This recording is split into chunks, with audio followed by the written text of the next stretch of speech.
IT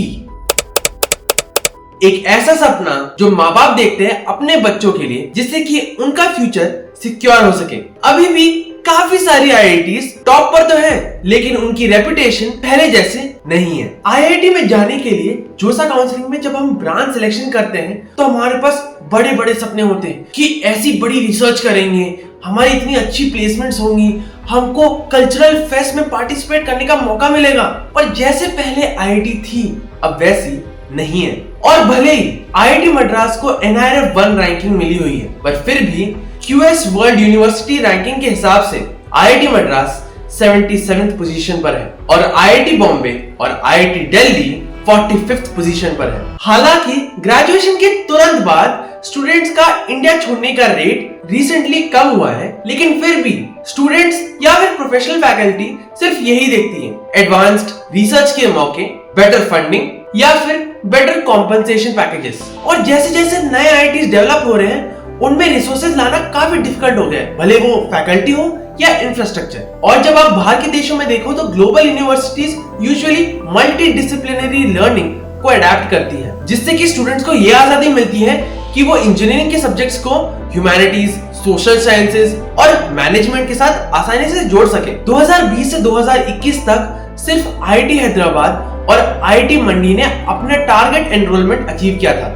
और IIT Gandhinagar का सबसे लोएस्ट एनरोलमेंट था। काकोडकर कमेटी रिकमेंडेशन के हिसाब से जो एजुकेशन मिनिस्ट्री से एस्टैब्लिश्ड है, उसके हिसाब से जो स्टूडेंट्स और टीचर्स का रेशियो होना चाहिए आईआईटीज में, वो होना चाहिए 0.6 पीएचडी ग्रेजुएट्स पर फैकल्टी। सिर्फ आईआईटी इंदौर ने ये रेशियो अचीव किया था और आईआईटी रोपड़ ने 0.15 और आईआईटी जोधपुर ने 0.04 पीएचडी ग्रेजुएट्स पर फैकल्टी अचीव की थी। अभी जब मैं फैकल्टी की बात ही कर रहा हूँ तो सबसे क्रिटिकल फैक्टर है जो आईआईटीज को ग्लोबल स्टेज पर नीचे लेकर आता है, वो है फैकल्टी टू स्टूडेंट रेशियो यानी FSR। ये एक सिंपल मैथ है पर इसका इंपैक्ट बहुत गहरा है। ग्लोबल बेंचमार्क्स को ही देख लो, टॉप यूनिवर्सिटीज में अक्सर FSR 1:8 या फिर 1:10 रहता है, यानी कि हर 8 या 10 स्टूडेंट्स पर एक फैकल्टी। लेकिन हमारे आईआईटीज में क्लास साइज भले बड़े हों, लेकिन स्टूडेंट एनरोलमेंट इतना ज्यादा है कि फैकल्टी इतनी स्पीड से हायर ही नहीं हो पाती। इससे क्या होता है, FSR गिर जाती है,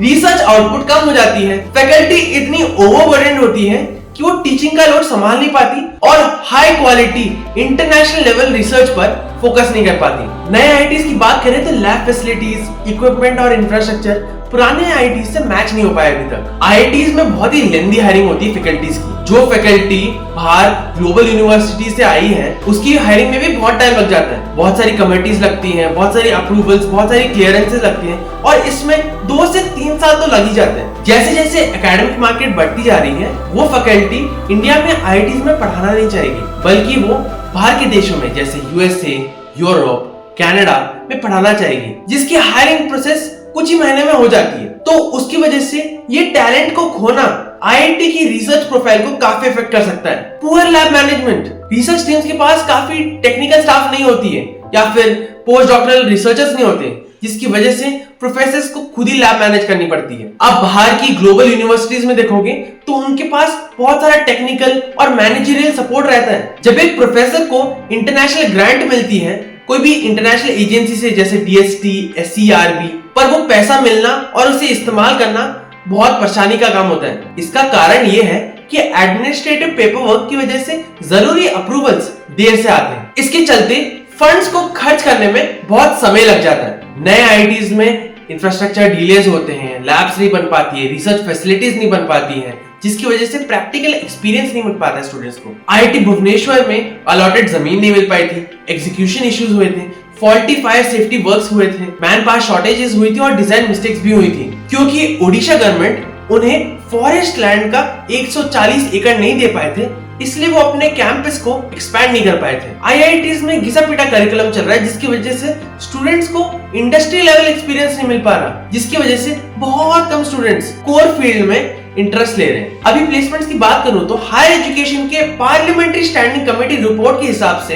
एक अनयूजुअल डिक्लाइन आया है और एक 10% ड्रॉप आया है प्लेसमेंट्स में सारी आईआईटीज में। आईआईटी बॉम्बे में 83% स्टूडेंट्स प्लेस हुए हैं 2023 से लेकर 2024 तक, जबकि 88% प्लेस हुए थे 2022 से लेकर 2023 तक। आईआईटी अच्छा तो है, लेकिन जो सपना आपने या फिर आपके माँ बाप ने देखा है वो कुछ नहीं, बस एक सैचुरेटेड ड्रीम बन के रह गया। तो आईआईटी के बेनिफिट्स को छोड़कर आईआईटी जाना क्यों है, इस पर ध्यान दीजिए। तो ऐसे स्टूडेंट रिलेटेड वीडियोस के लिए सब्सक्राइब करें। मिलते हैं अगले वीडियो में। Signing off.